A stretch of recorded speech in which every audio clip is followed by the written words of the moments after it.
not crying anymore. Oh, because I praise the Lord. I've been laughing all day long because of my Lord. Depression doesn't faze me anymore. Anxiety is gone because of my Lord. It's time. Hey everybody, welcome to Lost Light and Laughter, an uplifting show about laughter after tragedy. I'm your host, Michelle A. If you're ready for some inspiration and laughter in your life, you've tuned in to the right show. It's time to show love, everybody.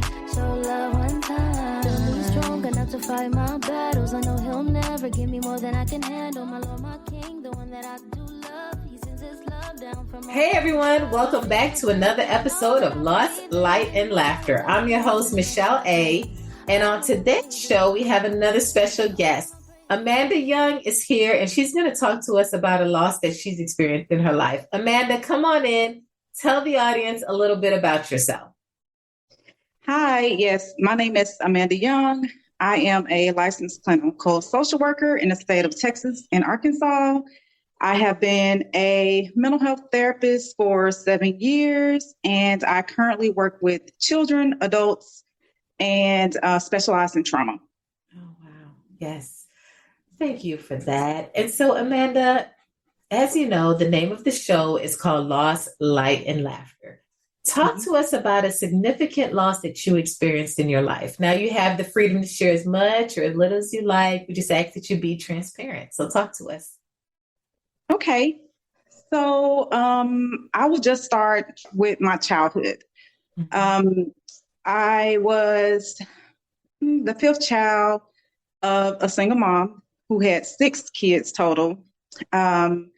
We was raised pretty much in like a poverty-stricken area, subjected to violence earlier on, kind of moved a lot. I didn't know if my mom was on the run or we just wasn't stable, pretty much. I felt at the time like, you know, my mom had to stay a lot outside of the house because she was the only person bringing in money. And I really didn't have like a relationship with my father. So I think we moved. And when I hit the teenage years, things just kind of like went downhill, basically. Things changed with me and my mom, or between me and my mom. I felt like we had like a close relationship, but somehow or another, I think that, you know, her being outside of the home, my older siblings kind of looking over us, raising us, and then her being in a newly relationship took a toll on our relationship. So I didn't feel seen. I didn't feel heard because pretty much she was caught up in her own relationship and working. My sisters and brothers, like they was kind of doing their own thing. So I always like hung with like older cousins or people that were older than me. I started to pretty much seek attention from the streets, basically wanting to be in a gang, also, you know, turning to boys for attention and not really understanding. I just felt like, okay, I'm not getting this at home. So I do feel like that's a need. And I think that although like I had a good cousin, like around older cousin used to talk to me about different things, I kind of wanted to do my own thing. So I ended up getting pregnant, which I hid from my mom for a while until my brothers kind of told off on me, who I'm really, really close with. And that really shifted things. How old were you? I was 16 at that time. Yeah, I was 16 at that time. Now, when I started hanging out, I was like 15 hanging out. So 16, I believe I was in the 11th grade. So he told my mom I was pregnant. So a lot of kind of disappointment, a lot of just like seeing her face just change because I'm this honor roll student, you know, kind of like the bookworm. She just, I guess, was disappointed that, okay, this thing happened.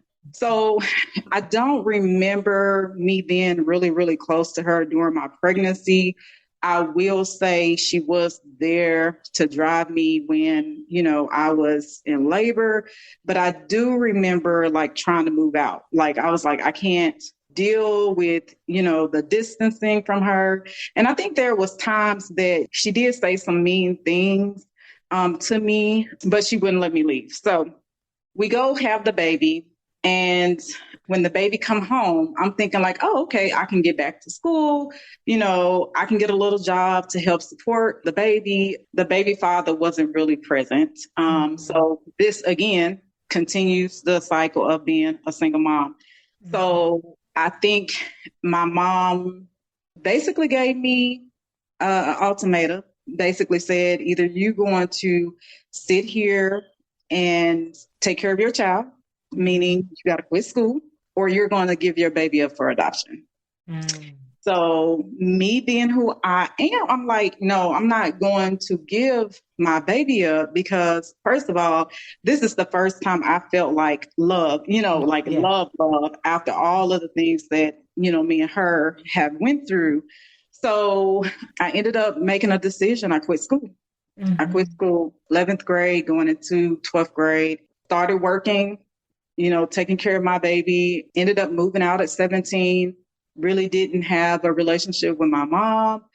She did help out every now and then, but that was like very, very rare because if I did take the baby over there, then I'm going to hear something. I had to get my own transportation. She didn't help me with that. I pretty much just worked, saved up my money, bought my own car. And then from there, again, I really didn't have the support. So I'm hanging out with older people again, kind of, going to their house, getting like motherly advice or whatever the case might be when it comes to the baby.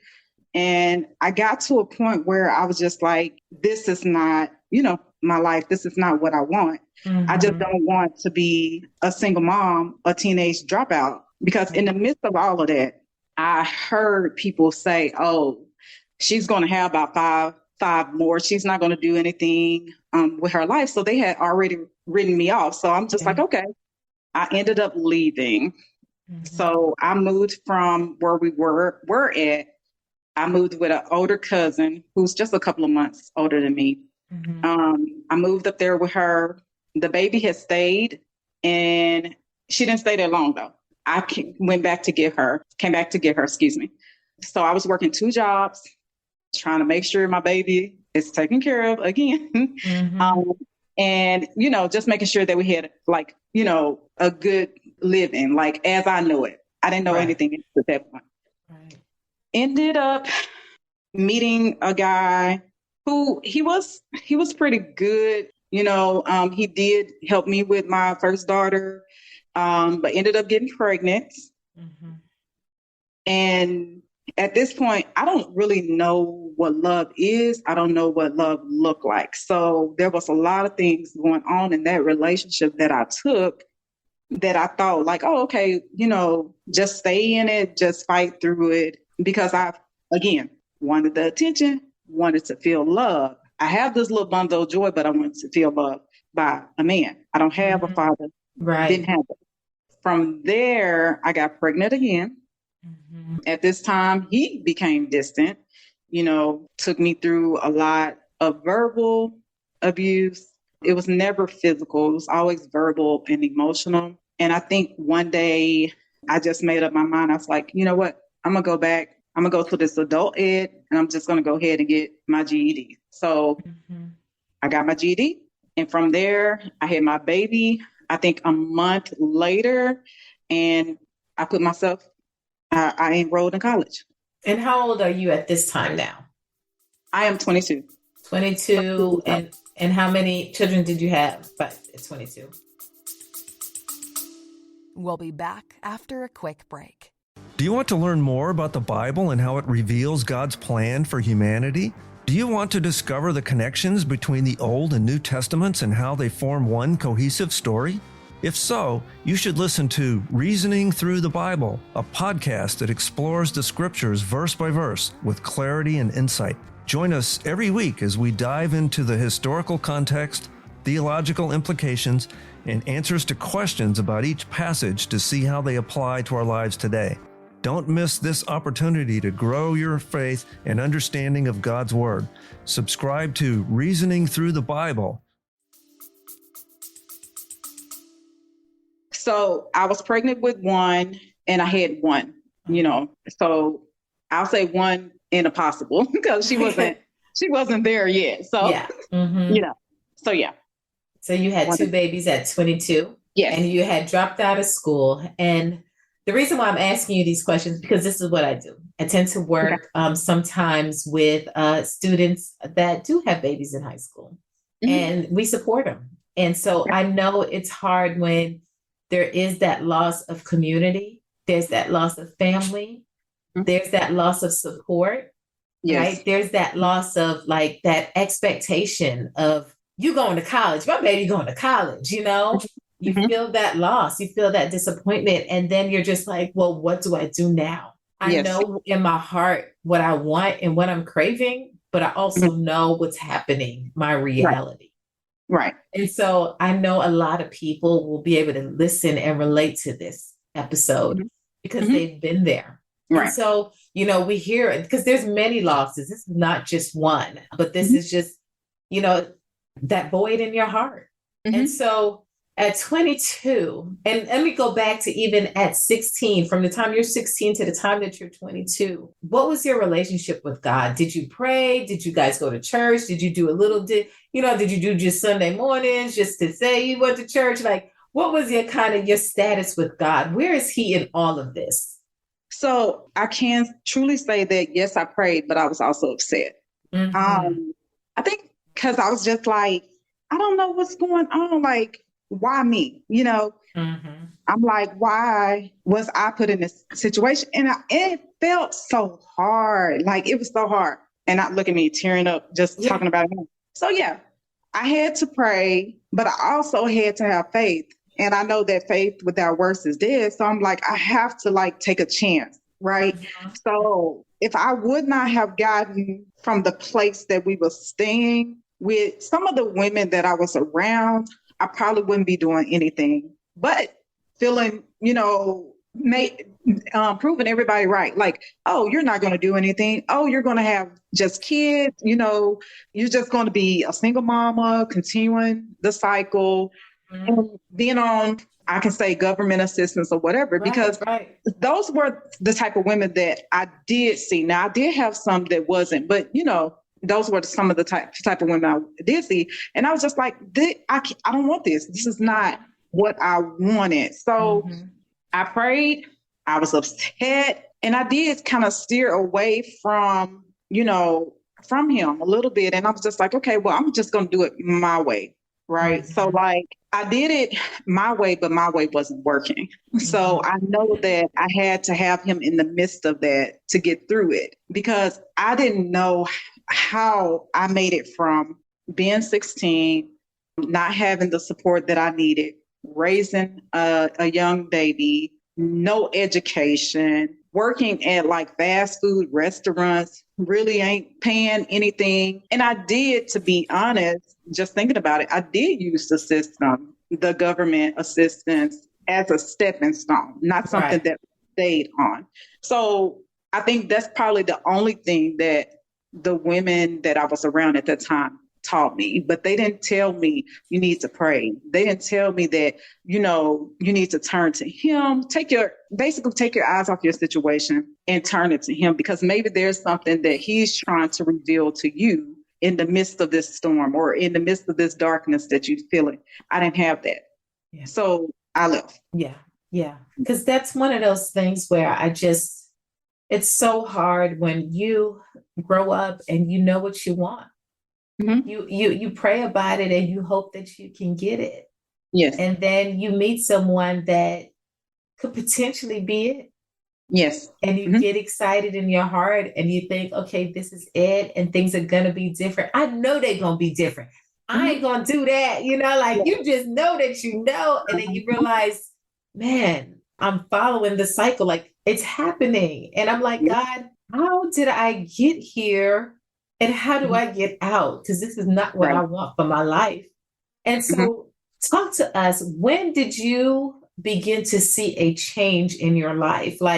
What was the catalyst? Did something, did you have a conversation with someone? Was there a break? Was there just, what was it? Because I know there has to be a transition, and I want you to tell us about it.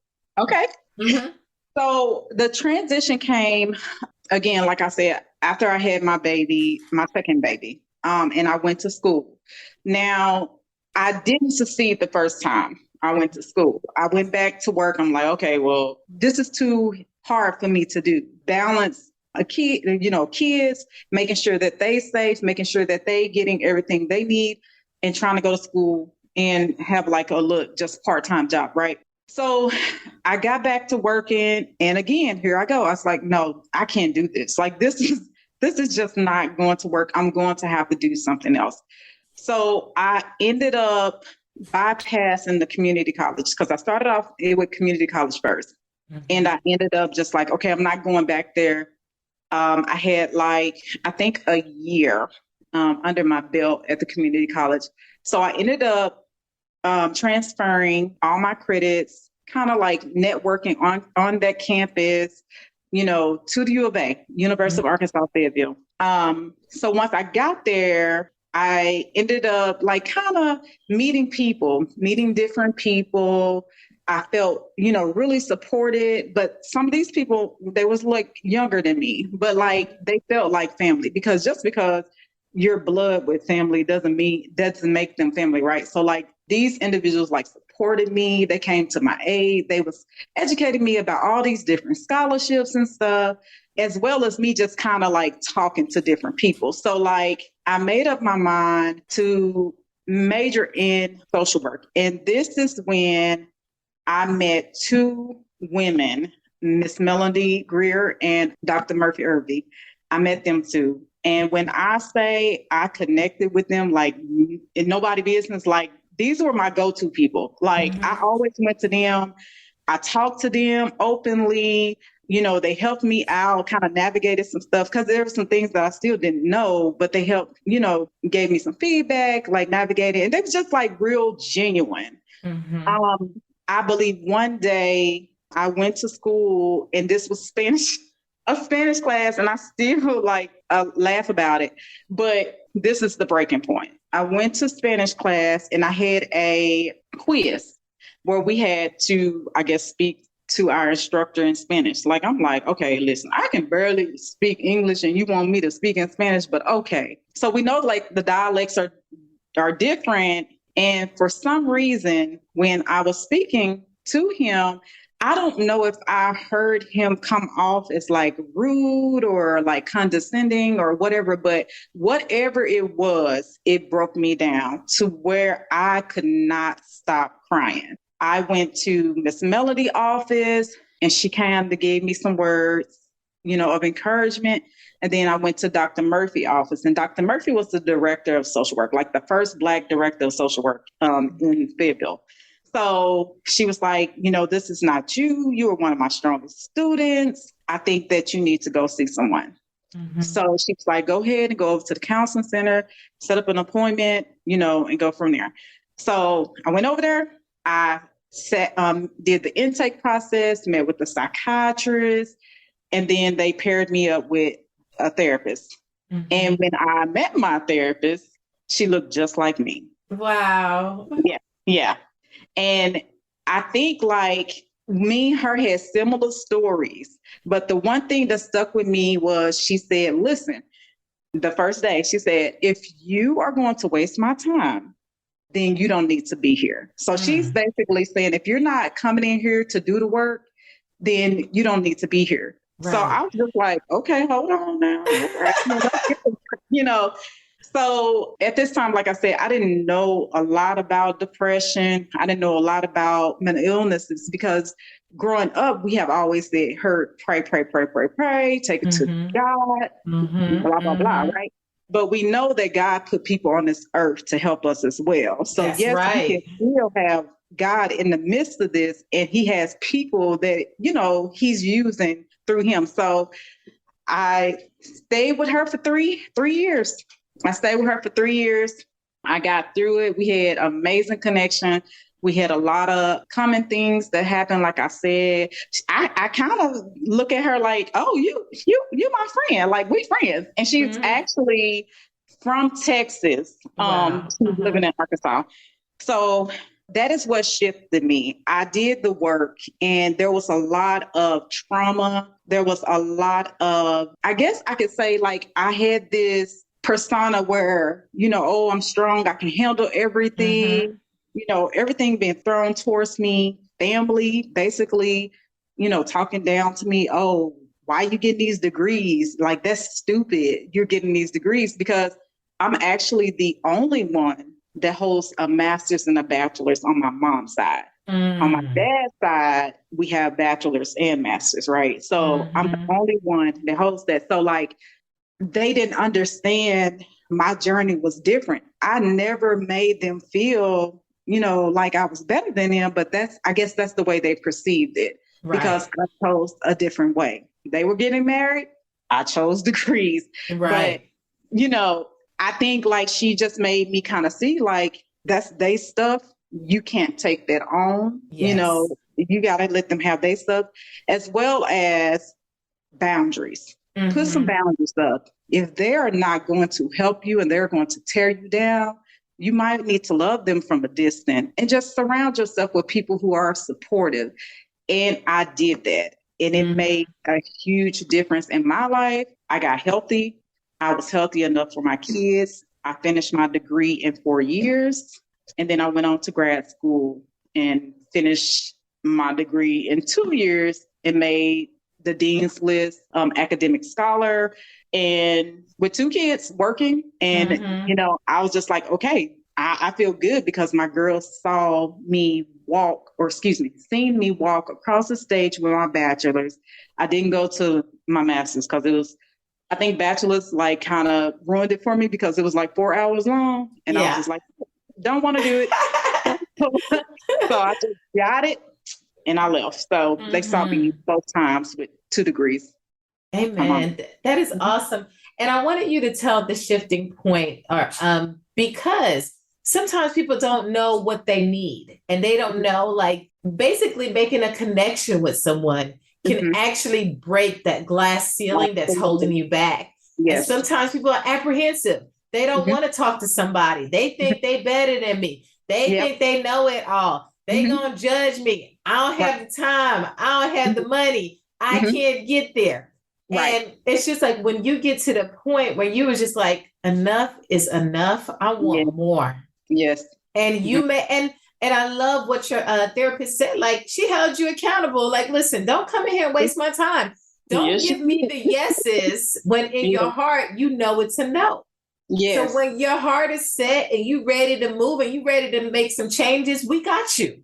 Okay. And so I love that you said that, because when you fix in your mind and your heart to change, you will, and no one can stop you. The naysayers can't stop you. You just start elevating and you realize, I want more out of life, and you go after it. So I want all the listeners to hear this, because I want them to be encouraged to know, like, you can still go on. The baby is no longer the end of the world now. No. Okay. Back in the day, it may feel like the end and that you're getting shamed and you can't make it, but you can. There's so much support out there. Get the support. And so tell us, because we talked about the loss, we talked about the light.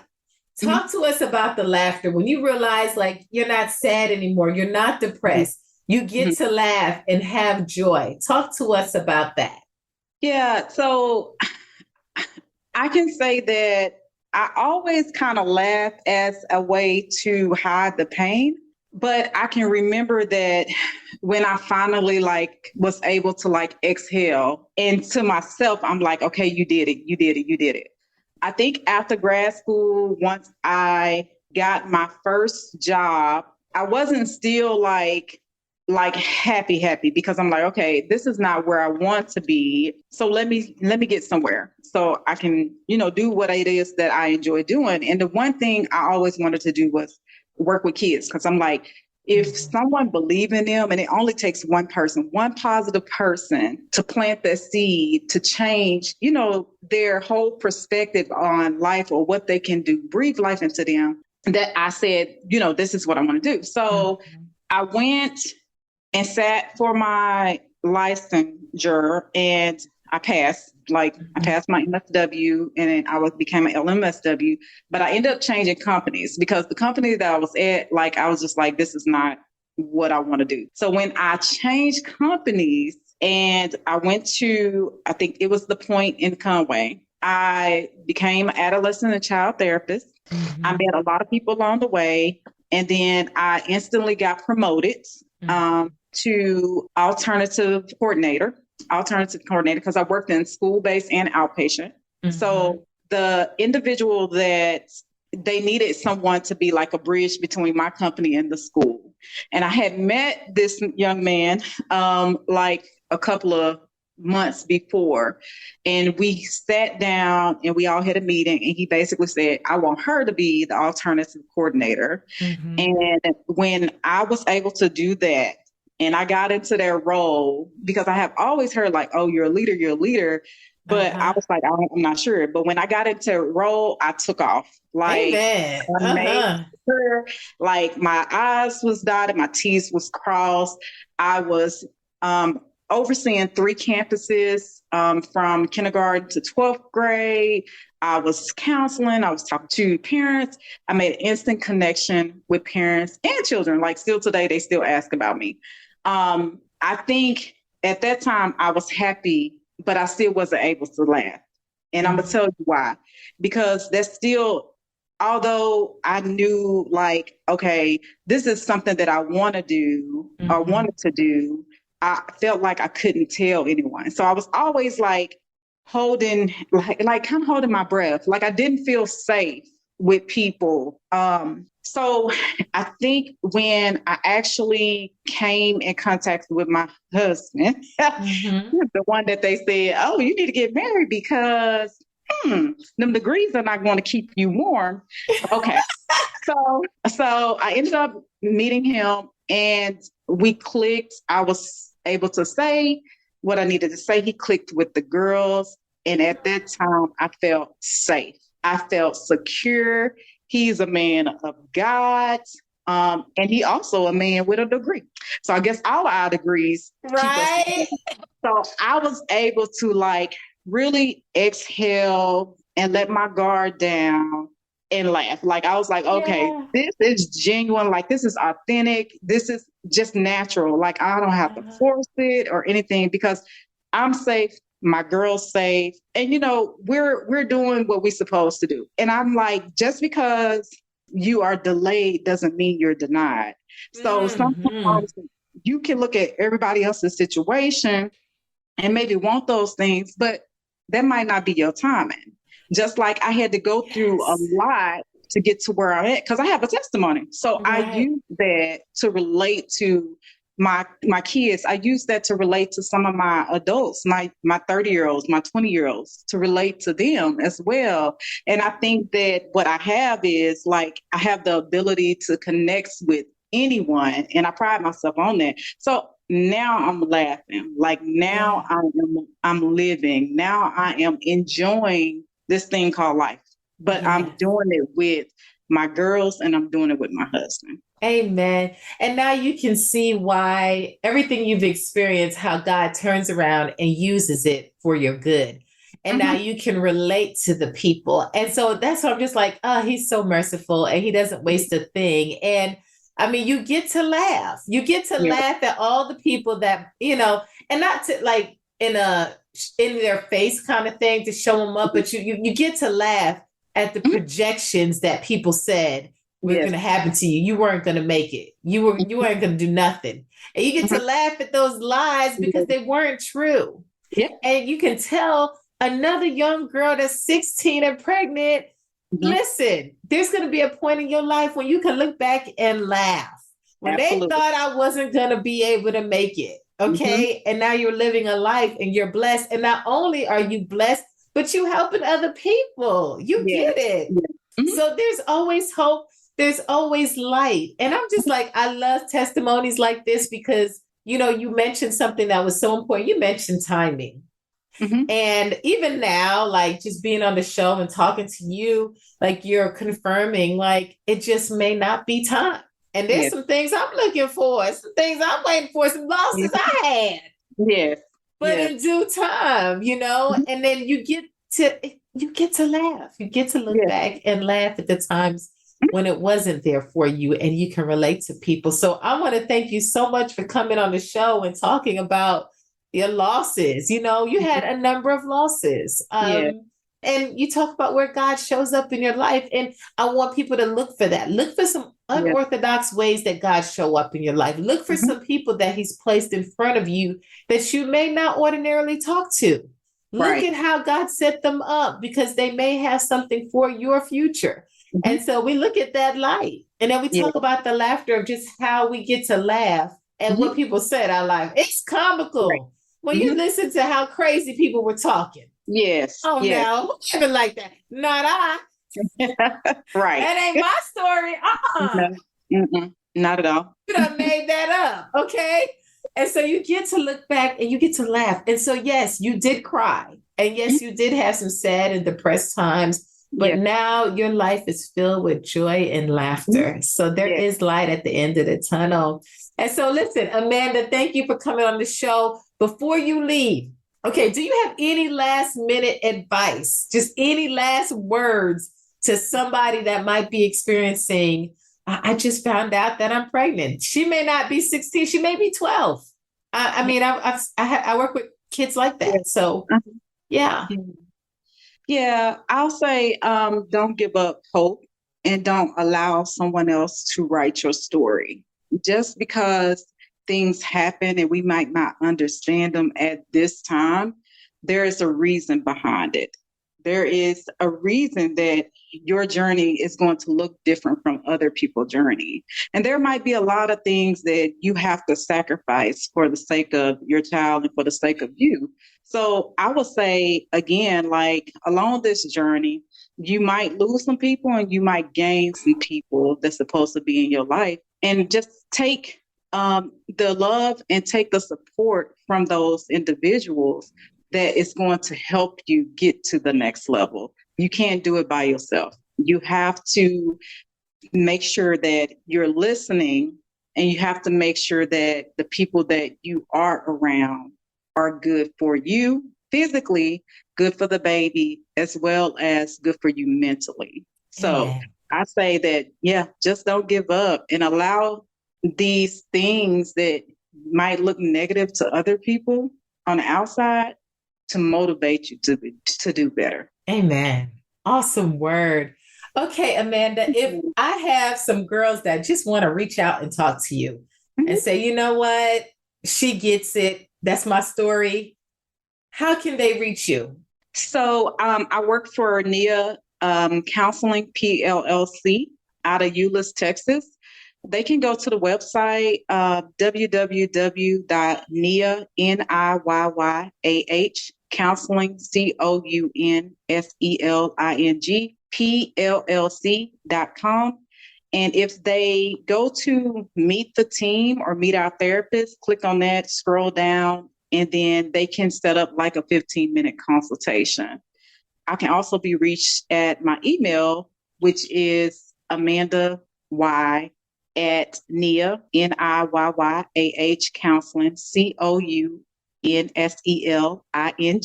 PLLC.com. They can reach me that way as well. On the website, there is a number that they can call, and they can contact me through that number as well.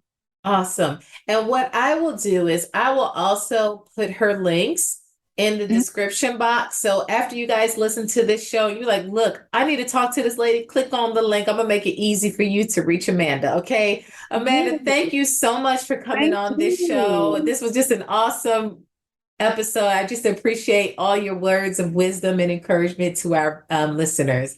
And so this concludes Lost, Light, and Laughter. You guys have a good one. Everybody show love one time.